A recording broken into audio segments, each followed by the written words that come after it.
Ein herzlicher Gruß und willkommen sei wir alle Nieuwsgierigers, die sehr interessante Geschichten hören. Wir wünschen Ihnen viel Freude beim Zuhören.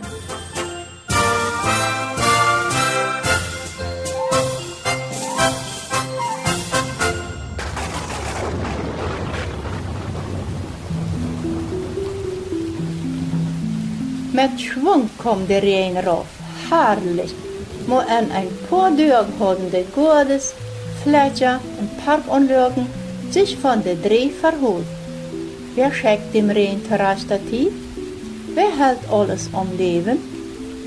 In Israel gab dort eine Zeit, da hatten dort meist alle verjeten, dass es nur einen Gott gibt. Und dort Sonne schien und Regen gibt. Mit Halt und Steinen haben sie sich selbst Bilder gemacht. Einen nannten sie Baal und leibten dort von dit deutsche Bild dort gekriegt, die Frucht aller und auch die große Freiheiten kommen. Und an all dit wird der König Ahab dran schuld. Dort hat damit angefangen, dort sich mit der falschen Frau befreit hat. Isabel kam aus einem Land, wo man dem einzigen wahren Gott nicht kennt. Aber sie brachte dafür ihre Religion, den Glauben an Baal, nicht nur Israel. Und der König Ahab lässt sich dort überreden, auch den Baal anzubeten.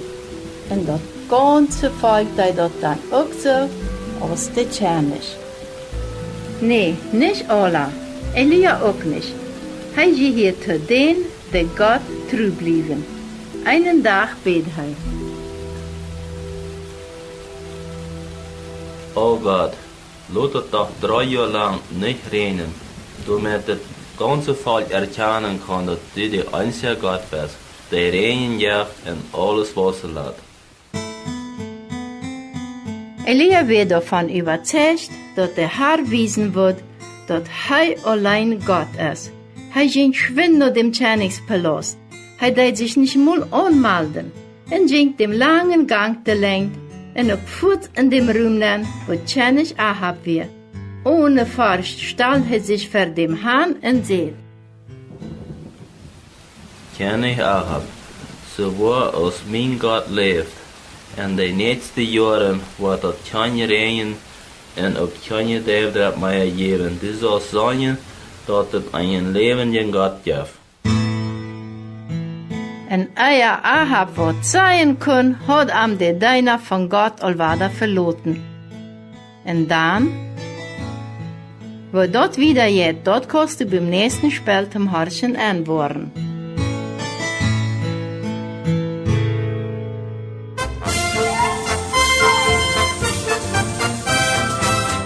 Ciao, sagt den Eifer vom interessanten Geschichtenprogramm. Und wenn du Fragen hast oder uns was schreiben willst, dann hast du nur diese Adresse: teleninos.py@gmail.com.